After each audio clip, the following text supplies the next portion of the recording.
Hello there, my name is Andrew Rosen. Am I a little bit loud here? Thanks very much, appreciate it. I'm the CEO of Interfolio. It is great of you to all persist. The retention rate of this room is terrific, appreciate it.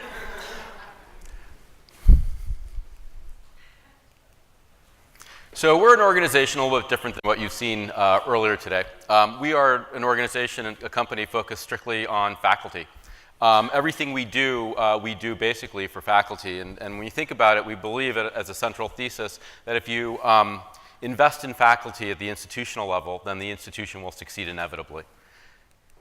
We think this for a couple of predominant reasons. One, and if you think about it, one, all of the institutional revenue of a university is generally generated by faculty, whether it's teaching and learning in the form of tuition or whether it's funded research.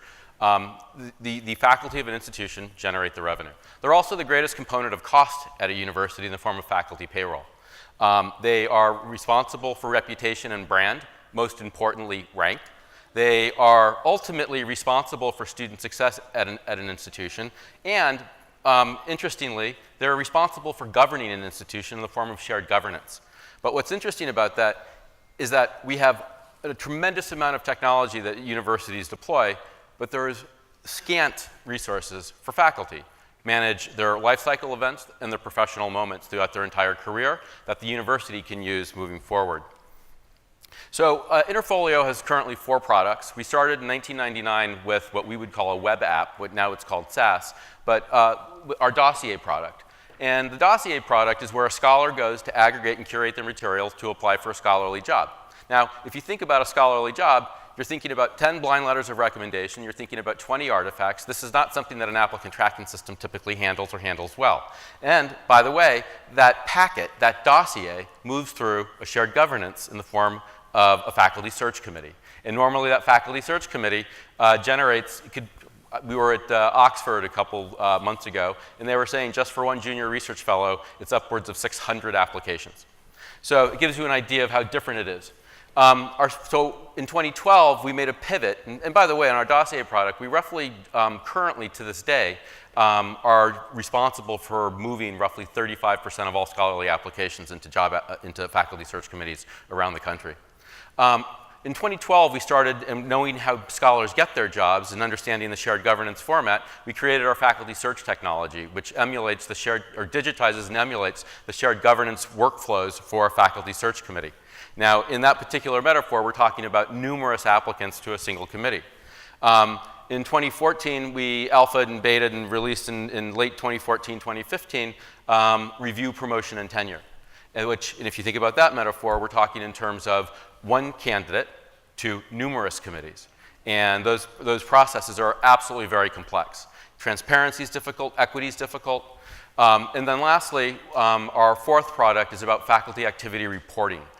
Very few organizations specialize in faculty activity reporting, but if you're a university, you're looking for data around your faculty where they have throughput. But very importantly, it's about accreditation and different compliance reporting. And the way it's done at many universities is about numerous requests per year for the sort of activities that faculty are doing. So the way we handle this is we provide a lifelong curated dossier to the scholars and the academic staff and faculty of a university. It's a cloud-based place where they can store all the materials within their CV and the artifacts and manage their letters in a lifelong curated way. And when they do that, they can then apply for jobs. They can go through their annual review process. They can go through grant and research methodologies. They go through mentoring, appointment, promotion, and tenure.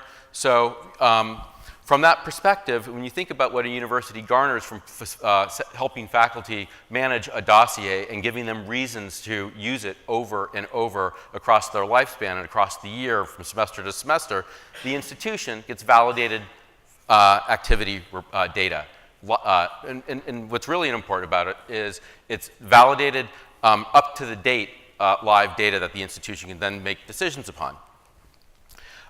So some of our clients, if you think about it, they're focusing on using this data to control operating costs, grow their research and increase their rank. UC San Diego, just down the road, was realizing that they can't really increase tuition. They're pretty much at full throttle on throughput. And so they came out with a 5-year plan to grow research revenues 20% per annum and acquired our technology. Well, they actually acquired review, promotion, and tenure, as well as faculty activity reporting in a means to grow their research revenues. And just to think about how that works, University of Missouri system, after looking at the different departments within the institution, realized, and breaking it down by zip codes and doing the research and using the data in our system, realized that there was roughly $3.3 billion in untouched grant revenue that they were not applying for.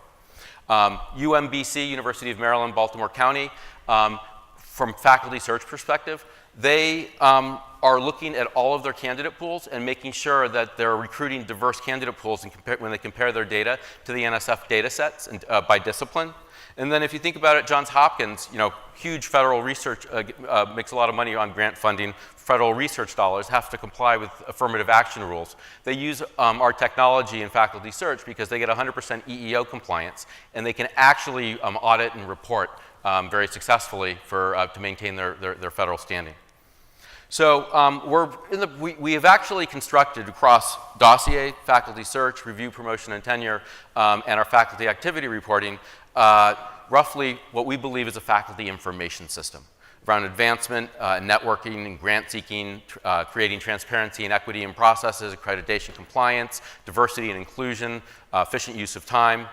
So from that perspective, our products are built in a modular way, and they can be constructed and built up so we can approach a university and handle one major burning problem today, and then bring them up through the process. And we believe that as a platform, it can extend workflows associated with curriculum management, research management, and such. We work with the universities, and once we start with the university, we drive roughly 56% through expansion revenues, whether it's through upsell or cross-sell.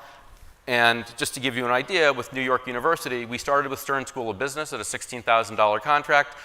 We then moved to School of Medicine with faculty search, review, promotion, and tenure, raising it to $120,000. Then institution-wide faculty search, institution-wide promotion and tenure, bringing it to around $315,000 a year. And that's only on 2 of our 4 products, and they are now moving and piloting with our faculty activity reporting. So same thing with Dartmouth. So we sort of see that this is sort of a vertical SaaS land and expand model, and we've been actually working with our clients very closely with great utilization. And we've cut our teeth with Yale, Brown, and Dartmouth. Then we moved into UCLA, UC San Diego, the UCs, Carnegie Mellon. So all the way across from public and private R1s to Bates and Bowdoin to the smalls, liberal arts. So all the way across the spectrum. So with that, I thank you very much, and I think I'm the last company, and so I think it's time to get a glass of wine or a cocktail. Thank you.